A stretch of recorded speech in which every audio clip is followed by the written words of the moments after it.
Suzanne, welcome to the Hero Roundtable podcast, Round the Table. You're in Toronto right now, is that right? I am, and it's very chilly and snowy here. Yeah, that's what I hear. Donald Trump's talking about how cold it is while we're sweltering away here in Australia. That's right. So, Suzanne, you're the author of this amazing book, Disaster Heroes, which I am. I'm not even sure that's going to show up the right way on the video, but It seems to. it seemed too good. It didn't on my end. What? So let's start with what you were doing before that book became Sure. a book. How did you? What's your background before that? Sure. And my background is, and the book's called Disaster Heroes, but what I have been for the last over 20 years or so has been a disaster planner, is usually the term used, or emergency manager or crisis planner. And really what the types of things that we do, people who are emergency managers or disaster managers, is we help communities or companies or governments plan for and respond to disasters. So whatever that might be, it might be before a lot more we were planning for natural disasters back when I was trained in the field 20 some years ago. Now the threats and the risks have changed a lot. And of course, we're dealing now with terrorism incidents and active shooter attacks and a lot of other types of man-made disasters, or human-caused disasters rather, that we may not have had as issues or threats or risks before. So a lot of the work I do is the pre-planning for how to deal with disasters, but also responding to and helping communities figure out how to be able to build back up a community to the level it was before, or at least to the point where it can function again and provide the services it needs to its residents. And then also afterwards is a huge part of the piece, and a lot of what I've been spending a lot of my time with and how I've been meeting a lot of heroes is through the recovery and the rebuilding aspect. So once the disaster's over and you're not seeing the coverage in the news because the bad thing happened already, what you're not seeing afterwards is the follow-up and all of the people that are coming together to rebuild and recover, and how we continue to go back years later to be able to help those helpers and heroes rebuild their communities and other communities after disasters. So what I noticed after going to so many of these disasters is that there were always all these great stories of people coming together and doing really heroic things every time there was a disaster that most people just didn't hear about. So before we get into the book and the hero part of it, the planning that you were doing, it makes sense to me as someone who's worked in a company before that companies have that kind of thing. But when you're working with communities, who are you working with? Is it the local government that's doing the planning, or are you getting more broad than that and talking? Are you educating average citizens, that sort of thing? Because we've just done in our small town here, just posted an emergency response plan, and the idea is that everyone knows that plan, but it was created by a somewhat small group of people. Is that who you're working with? That smaller group of police and politicians and whatnot?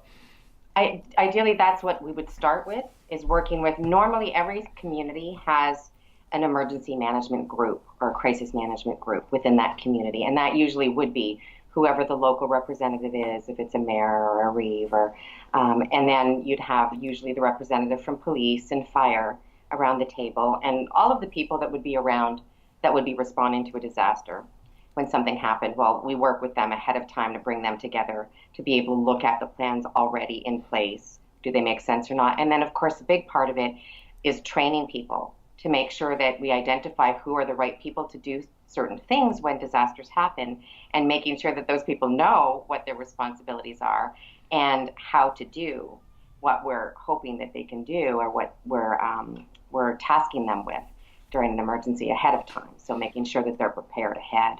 And then running a lot of exercises. So sometimes you'll hear about drills, like fire drills, but we run other types of drills than fire drills to be able to test people's plans, community plans or government plans or companies' plans, on how effectively their plans would be able to help evacuate people quickly, or at least get them to safety, or also get business back up and running If you are giving essential services to somebody, you want to make sure that you've got plans in place so that you can continue to provide those essential services or get them back up and running as soon as possible afterwards. So those are some of the things that we have companies and organizations think about, is what are the most critical things that they provide that are life and death things that they need to get to their community members, and how do we make sure that they can still continue to provide that even if they're faced with a disaster.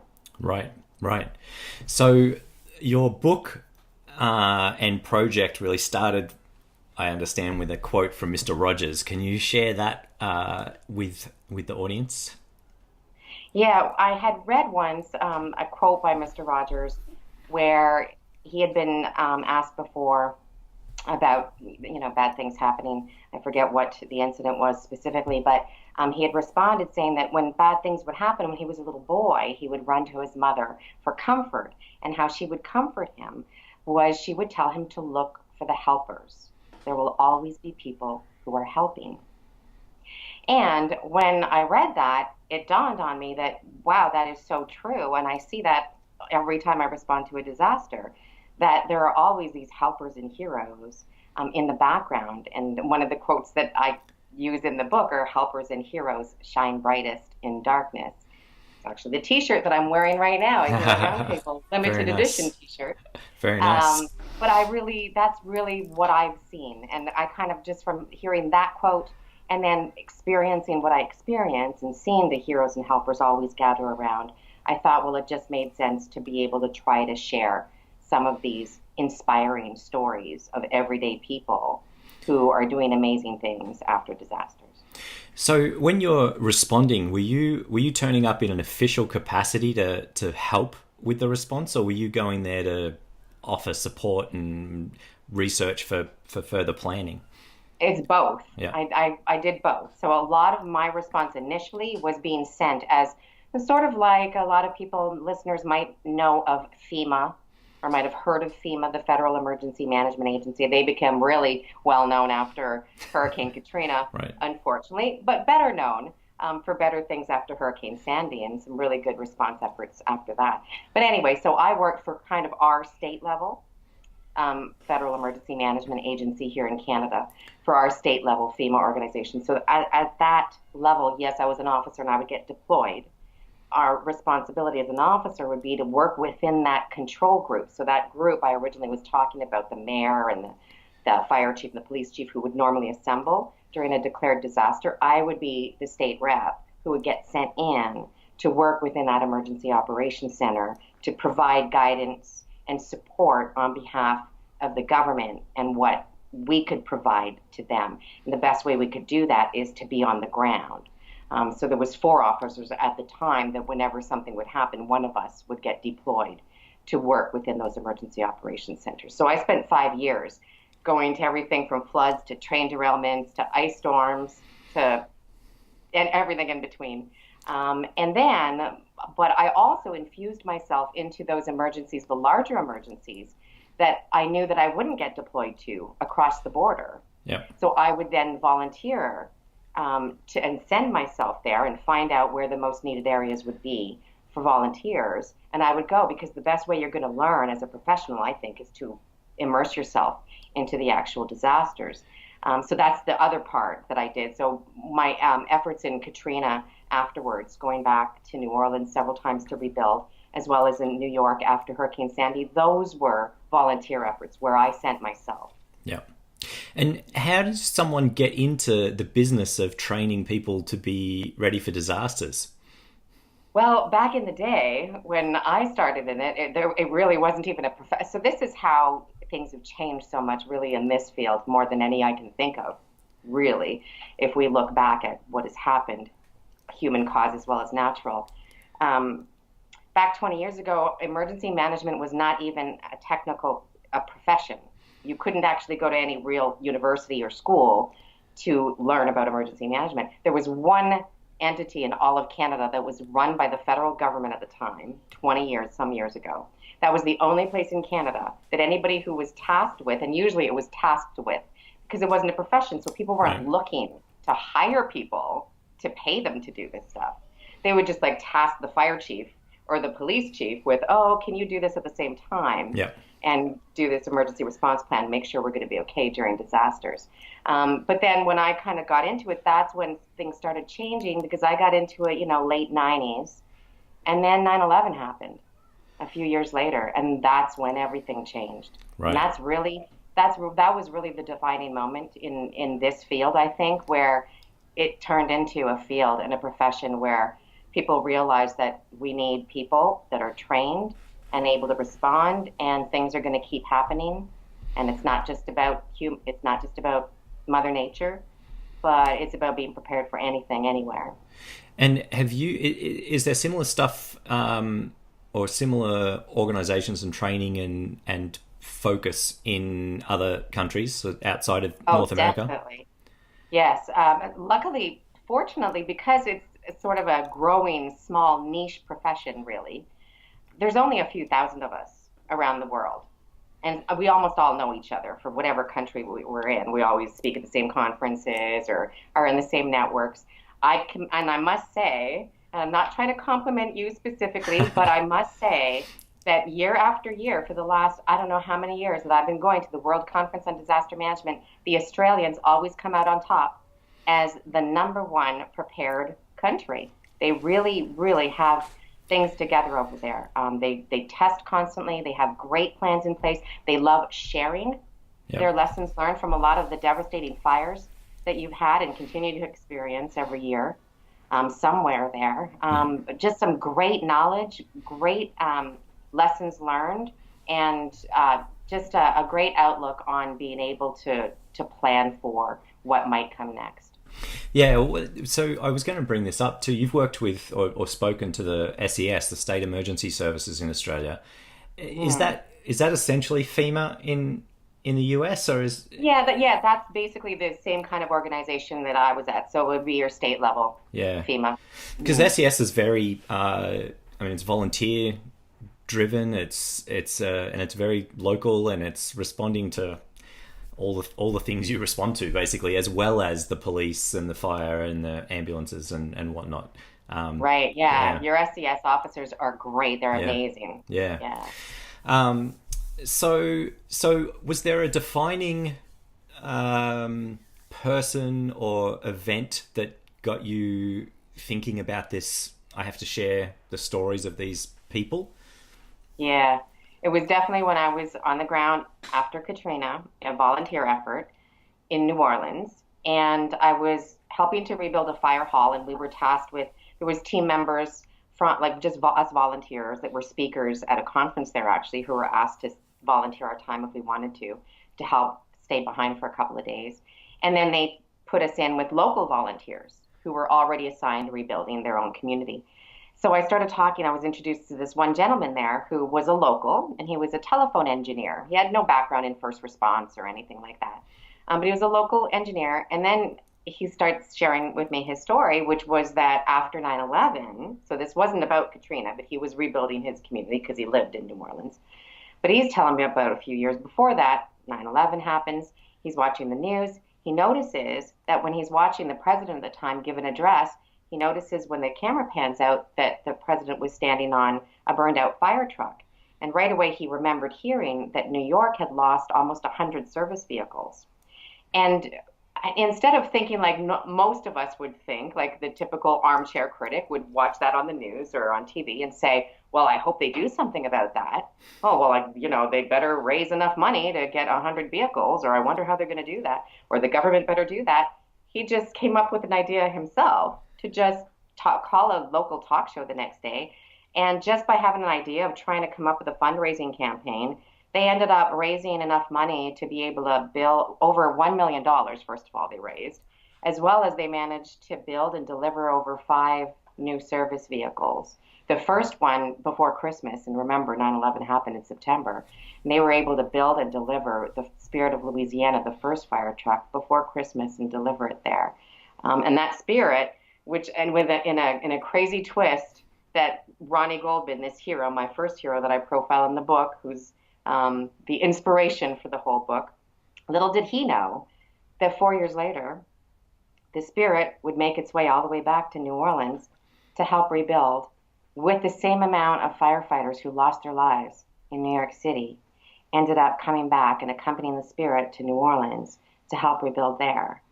And then that's where my story ended in the book, I believe. But then a few years later, Hurricane Sandy happened in New Orleans.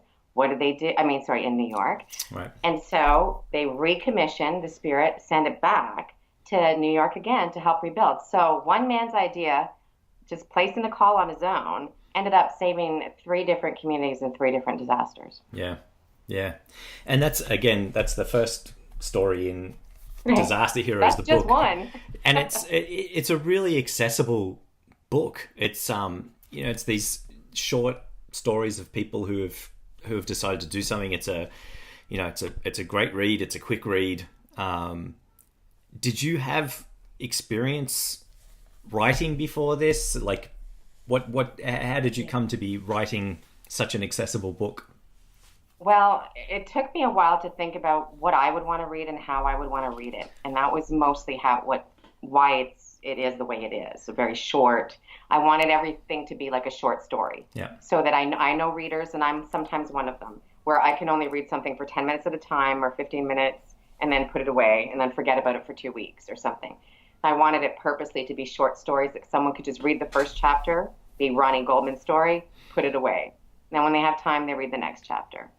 But I had experience in writing because I used to be a journalist before I got into, not for very long, before I got, lured away into the government. But I was a journalist. That was my first career. So I've always loved writing. And if I weren't lured away, I would probably still be a journalist right now. So, you mentioned that Ronnie didn't have any experience in this, and that it was just, as you say, he just decided to do something instead of nothing, which is really the basis of the Hero Roundtable idea. Is that the sort of common thread of the heroes you're looking for, as opposed to people whose job it is, or do you like to see an even mix? Or because I think these firefighters and police and SES are kind of mythologized, and it's easy to think, well, that's not me. I'm not one of these amazing people, so it's not my job. I'm not capable of doing that. But Ronnie's certainly an example of someone who was just an average citizen who decided to do something. What is that? Do you see that distinction there? Do you see that difference? Yeah, and that's one of the things that I wanted to get. Well, it was a challenge really with the book, because I wanted to be able to have it, to be able to teach and maybe to give advice and guidance a bit to the industry, so to industry professionals, so they would read it one way.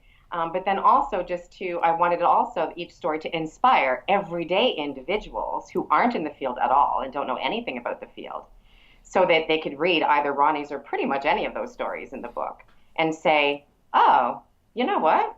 I don't need to be trained in, or sometimes you'll see something happening and you'll say, oh, I wish I could respond, but I'm not a firefighter. Or I should step in, but I'm not a doctor. And I'm not saying to step in and, make bad decisions, but there are certain things, as these stories show, that anybody could do, and you don't need to be trained in a specific thing. It's just knowing and thinking to take action instead of just relying on somebody else to do it. And also recognizing there are certain things that can make you heroic and can help save lives or rebuild communities and be a real hero to people, without it being what you perceive and what Hollywood tells you is heroic, and what it means to be a hero. And sometimes it's not, although we have stories of that too in the book. Sometimes it's not about plucking somebody out of the water and saving their lives. Sometimes it's about coming up with a creative solution that helps people heal after, it all depends. But every one of the stories sort of shows how creative each of us can be and how each of us really can help if you're in a community or can help a community who's faced something horrible, even if you don't think that you may be able to help. Right. So you said that you had that sort of two audiences in mind in writing the book. What's the response been within the industry to the book? You know, that was something that has been very surprising because my first goal was really to inspire ordinary people and that people who never got to see behind the scenes things, that they would get to be able to see a little bit behind the scenes through the stories and but from a positive perspective. That was my first initial goal. And then, yeah, if, people in the industry read it too and it made them, I wanted really for them to open their eyes a bit more to recognizing that our industry really needs to open itself up to allowing the members of the general public and recognizing that everyday people and everyday volunteers and groups could come in and help make a big difference. And it's not just about government taking control of how to respond to an emergency. And fortunately, I was so successful, apparently, in doing this that FEMA ended up reaching out to me afterwards and invited me. So I ended up speaking at the White House for the FEMA's awards ceremony in 2016, just because they had said that the concept of the book was something that FEMA was now really wanting to consider more and promote more within communities across America. So that, I think, to me, really justified and thought, wow, Yeah. I think I really made a difference in the industry, which was pretty cool and an added bonus that I never really intended to have. Yeah, absolutely. So one of the things that you and I have both talked to Susan Jewell in San Francisco, who's trying to train the average person in responding to emergencies. So sort of preparing them and running them through not drills but experiments and sort of role-playing situations. Have you done any of that kind of training as well, where you're trying to get the general population, a whole town or a community, to be ready for what they can do? Because there's a difference between having that committee and having Right. volunteers who are ready for specific roles within an action plan. But with disasters, it's pretty hard to have an all-encompassing plan, right? That because Yeah. they're completely unpredictable. So what? Yeah, what have you worked with the average citizens as well for that kind of preparedness? Yeah, but the groups originally that we would focus on for the average citizens, and this is a little insight into how things work, let's say in Canada specifically, for our nuclear communities specifically, they are the most well trained. And I would say I would be comfortable moving anywhere that was within 10 kilometers of a nuclear facility in Canada, because those are the safest communities. And every single member of those communities are trained in how to be able to evacuate. They know all of their routes ahead of time. People go visit them once a year with a basket of information, pamphlets, KI pills, whatever they might need to be able to evacuate or shelter in place. Everybody is very prepared. So there are some communities that I would say that do that very well, and that yes, there are groups and local organizations that train everyday individuals on what to be aware of and what to think about, not only to be able to help their communities, but just help themselves and their families during an emergency. But that's starting to become more popular now than it was. It really has taken a long time for everybody to recognize that it's a joint effort between everybody, and that individual safety and people individually being prepared is number one. And then, we can help each other from there. But we really each have an individual responsibility to make sure that we're responsible for ourselves and we know how to take care of ourselves as much as we can for a few days. 72 hours is the minimum that we normally say in Canada and the US, that people should be prepared for, and know what to do in certain events and know who to call and where to send their pets and all sorts of things that your average person maybe doesn't think about all the time. But we're starting to see that more. So like in San Francisco now, we're seeing groups and communities who are recognizing the need for everyday individuals to be more aware of. Yeah. And that's, I think, the biggest part of it is making people aware of what they might face. Because if you haven't been involved in something, it's easy to hear and read about it. But unless you actually go through the motions, you won't really take anything in. Right. So through all these stories and interviews and experiences that you've had on the ground and conversations since, what is there a set of things that you can recommend to people and how they might be disaster heroes, how they can make a difference? Yeah, I think it's just even thinking about simple things where, like I said, it doesn't mean that you have to go train to be a firefighter and then get a job as a firefighter to be a disaster hero. There's simple things like even if the next time someone's going away on a vacation or on a trip, is there a recent disaster that might have happened there? Like, let's say, after the California wildfires, and someone's going to California, maybe you want to stay for an extra day or two, find out what volunteer organizations are doing rebuilding efforts wherever you are going, Australia, wherever it is, tack on a couple of extra days. And that's an instant way to be able to help somebody and be a disaster hero to somebody. And it also helps you get a better perspective for what people are going through Yeah. because you're now volunteering, putting yourself in that situation. So you're getting to see what they're living through. I think it's the best way for people to learn if they haven't had an opportunity, and hopefully they don't have to go through an emergency. But it really gives people more of a perspective. And then just other ways to be a disaster hero is to be prepared yourself, to be able to be prepared for your family. If you're responsible for a family at home, just simple things like making sure that your family is aware of what they're supposed to do if they need to evacuate or if they need to shelter in place, to have stocks in place at home, to be able to stay at home for several days if you can't make it out, to be able to get provisions. Be a hero to your family and yourself. You don't want to be the one that has to rely on first responders. Make smart decisions as well. If you're being told to evacuate an area, we've seen it before, unfortunately, people losing their lives, or perhaps responders losing their lives because they have to be sent into an area where people, if they would have made the right choice and followed orders to evacuate when they did, then maybe those lives wouldn't be lost. So a lot of little things that don't seem like they're heroic, but in the end, they're pretty heroic actions that are really basic things. And that's one of the things I'm going to be talking about in Australia is the little things that people can do to take action, to be more prepared, which then, if you're more prepared, you're able to save yourself and you're able to save your family. You may also have a skill or an idea that may allow you to step up and then be able to be a hero to somebody else during a crisis. Right. Yeah. So you are going to be in Yarram in a month for the Yeah. Hero Roundtable.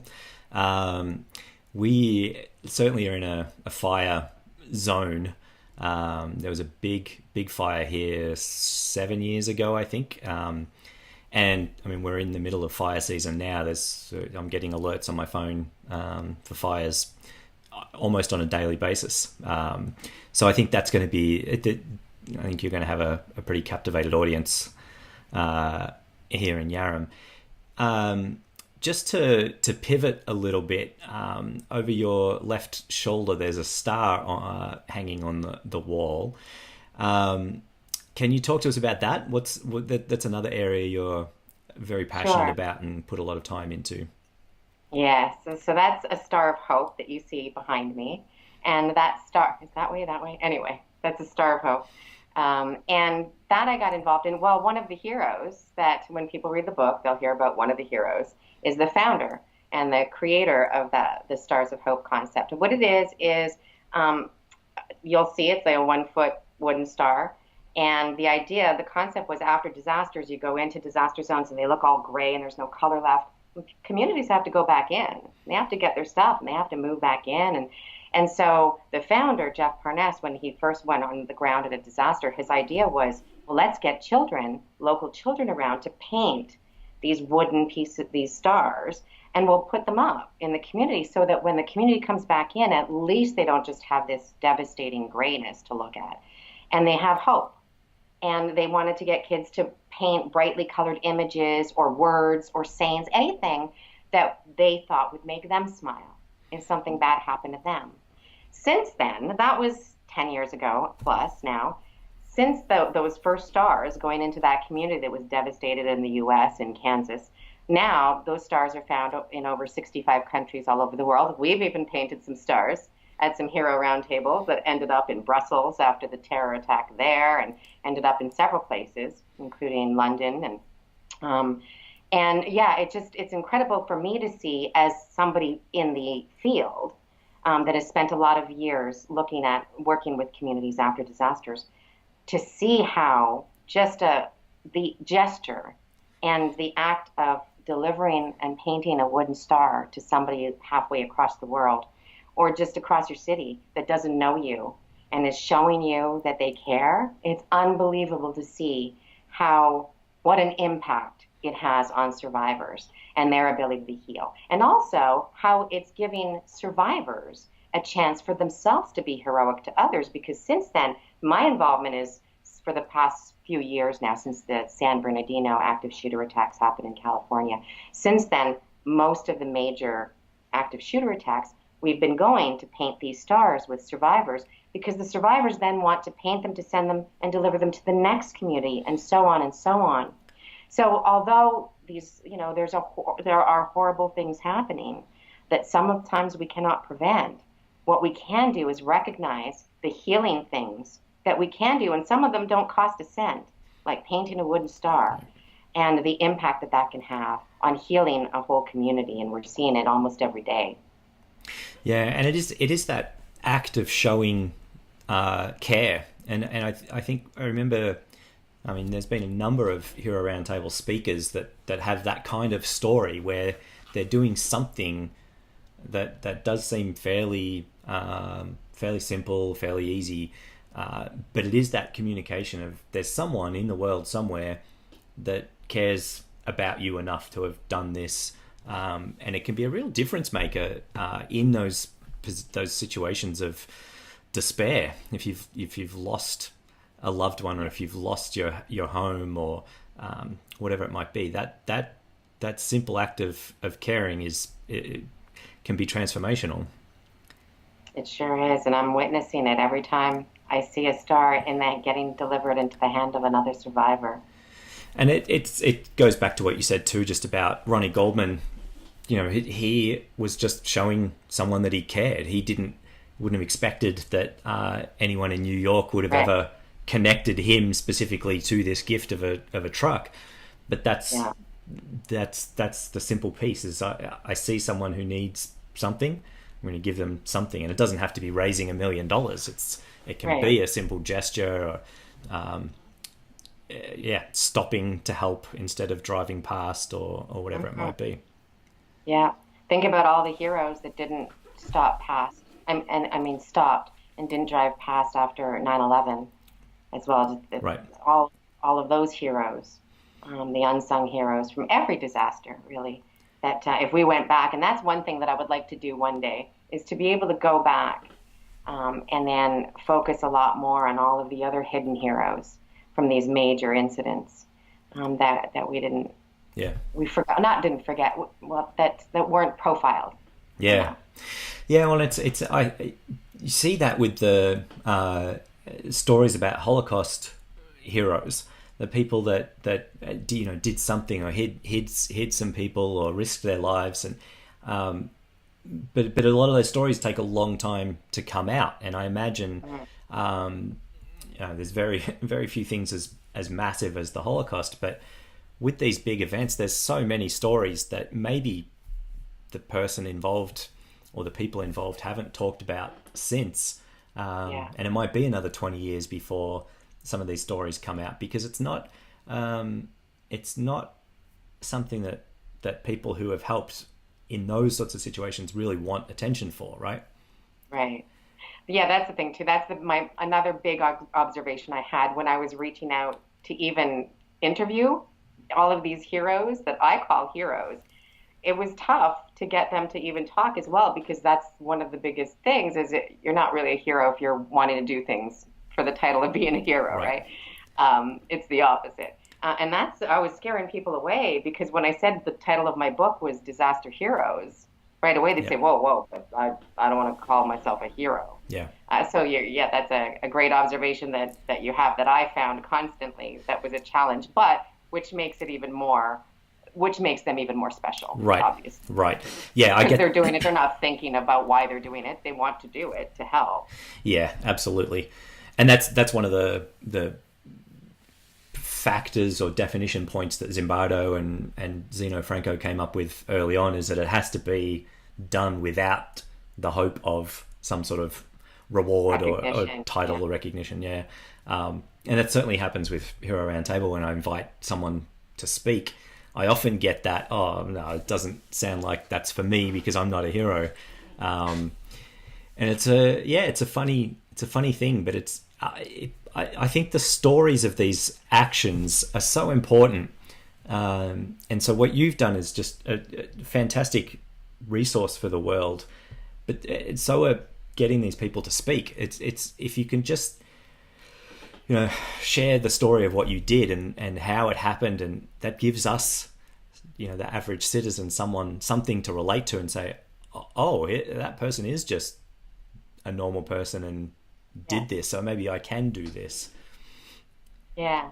Have I you think had? that probably every story that people will read, they'll recognize something Yeah, in that story that, oh, I know how to do that. yeah, I can at least do that. That every one of those stories is not a special, that everybody could think of doing that. yeah, yeah. So, have you had any success stories through this of someone doing something because they read the book, because they talked to you, heard you speak? Well, several times that's happened, and usually where I feel the most, I don't know, where it gets me the most, I guess, is sometimes when I'll get big, burly firefighters or something, fire chiefs that will come running up to me afterwards, and after reading the book, and then they'll say that the book started making them cry, and I get that.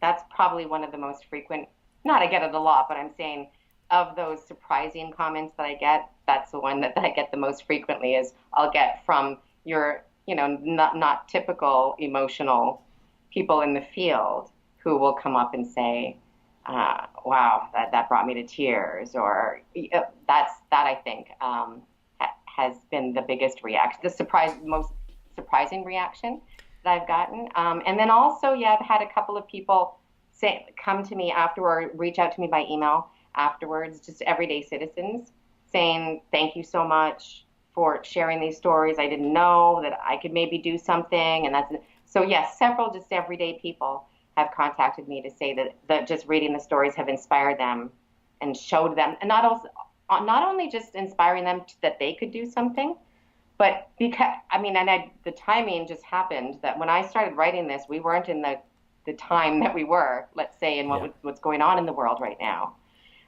But because of what's going on in the world right now, people are recognizing the feel good and the need to be able to hear more of these types of stories because people are getting jaded and perhaps not seeing the goodness so much in the world because the media are focusing so much on everything else right now that maybe is not so good. yep, So we're missing out on those good stories. And yeah, I think that we need it more now than ever. And I think people, when they're reading it now, and that's why the book came out a couple years ago, but I'm getting people just now calling it a new book or focusing on it now. I was just on a talk show just like 2 months ago.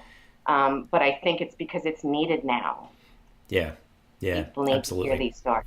Yeah. So I'm going to finish up here, but on that note of people contacting you, what is the best way if people want to find out more, if they want Sure. you to come in and train their business or their community, how do they get hold of you? Sure, they can. It's just easy. Just go to my website, SuzanneBernier.com. So it's just my full name.com. And there you can see everything that I do, look at some of my journeys. You'll get, a lot of different things and information there on how to contact me. And I look forward to seeing everybody in Australia very, very soon, in just a few weeks, I guess. Yeah, and this is what, your fifth or Sixth. I think sixth it's Hero at least my Roundtable? sixth. It's Yeah, at least. it's I think it yeah, might be my seventh, Matt. that's I think it might crazy. be my seventh. Yeah. I still remember reaching out to you and asking you to come and speak, and your 24-hour kind of, whoa, hang on, this is the kind of thing I want to be at. So and you've been a huge part of it ever since. I love the energy that you bring. I can't wait to share you with Australia. Well, I love the energy that Hero Roundtable brings everywhere it goes. Beautiful. Yeah. Well, Suzanne, thank you very much for this, for all your work, and we'll see you soon. All right. Thank you. See you soon.